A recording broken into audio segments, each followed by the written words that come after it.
नेहमीप्रमाणे आज सुद्धा गुरु शाळेमध्ये गेला. क्लासपर्यंत पोहोचल्यानंतर सर म्हणाले, गुरु बाळा, ये क्लासमध्ये ये. त्यानंतर सर म्हणाले, गुरु, तुला आजचा दिनविशेष सांगायचा आहे. सर, आज नेमकं काय विशेष आहे? तेव्हा सर म्हणाले, बाळा, आज आहे इंजिनियर डे. इंजिनियर म्हणजे नेमकं काय? बाळा, इंजिनियर म्हणजे तो जो शोध करतो, नवं घडवतो, आयुष्य सोपं बनवतो. जगातला पहिला इंजिनियर तोच ज्याने अश्मयुगात चाकाचा शोध लावला. हडप्पा संस्कृतीत हत्यारे, दागिने, घडं, नाले घडवणारे लोक सुद्धा इंजिनियर होते. नंतर जगाने वाफेचं इंजिन पाहिलं आणि संपूर्ण मानवजातीला वेग मिळाला. ताजमहल असो, लाल किल्ला असो, मुंबईचे पूल असोत, सीएसटी स्टेशन असो, हे सगळं इंजिनिअरिंगचं कौशल्य आहे.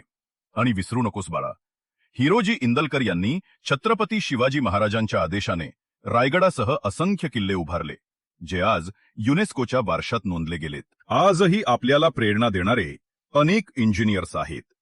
राष्ट्रपती doctor APJ Abdul Kalam, aerospace engineer, आध्यात्मिक क्षेत्रात गौर गोपाल दास, इलेक्ट्रिकल इंजिनियर, संपत्तीमध्ये मुकेश अंबानी, केमिकल इंजिनियर, समाजकारणात रतन टाटा, राजकारणात मनोहर पर्रीकर, नितीश कुमार यांसारखे दिग्गज.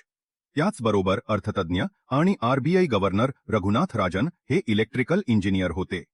आणि आज महाराष्ट्रातील इलेक्ट्रिकलच्या हजारो विद्यार्थ्यांना सरकारी नोकरीचं स्वप्न पूर्ण करून देणारे सहदेव केंद्रे सर. बाळा, विचार कर, तू सकाळी उठतोस तेव्हा दात घासायला वापरतोस तो ब्रश, लाईट, मोबाईल, शाळेची बस, वर्गातील पंखा आणि रात्री झोपताना वर फिरणारा फॅन, या प्रत्येकाच्या मागे एका इंजिनियरची मेहनत आहे.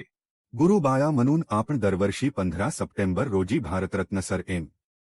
विश्वेश्वरय्या यांची जयंती साजरी करतो, ज्यांनी धरणं, पूल, सिंचन प्रकल्प घडवून लाखो लोकांचं आयुष्य उजळवलं. त्यांच्या कार्यामुळेच 15 सप्टेंबर इंजिनियर डे साजरा केला जातो. गुरु अखेर हसतो, डोळ्यात चमक. आता मी सुद्धा इंजिनियर बनणार. इंजिनियर म्हणजे कल्पना, मेहनत आणि शोध यांचं संघ. जगाच्या प्रत्येक कोपऱ्यात त्याची छाप आहे. म्हणूनच सर्वांना हॅपी इंजिनियर्स डे.